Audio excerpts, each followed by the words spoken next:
السلام عليكم. راح اسوي الحين ان شاء الله المخلل الحجازي. طبعا هذا شيء يعني انا دايم كنت اسويه بشكل مجنون. في اليوم راح اعرض لكم على السناب. طبعا عندنا في البيت المخلل الحجازي نستخدمه لكل شيء، للمشاوي، للسلطات، للافطار، لاي اكله انتم تحبونها بامكانكم تستخدمونه معه. طبعا المخلل بامكانكم تاكلونه بالخبز، بالملعقه، مع الرز، مع يعني الطريقه اللي انتم تحبونها، هو جدا ممتاز فيها. عندي جزر، 3 أنواع من الفلفل، بصل أخضر، زهرة راح أقطعها بعد، ليمون، فصين ثوم، ذرة، قطعة زنجبيل، خل، حبة سوداء، زيت زيتون.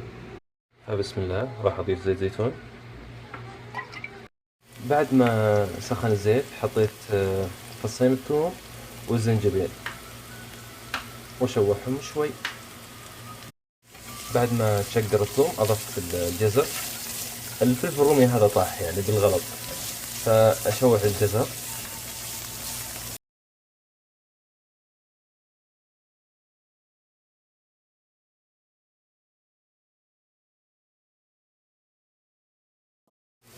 بعد ما اخذ الجزر دقيقتين اضيف الزهرة، وكمان تقعد لمدة 3 دقائق فقط.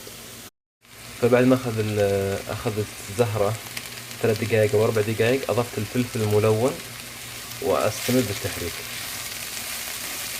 ومقدار ملعقة صغيرة ملح،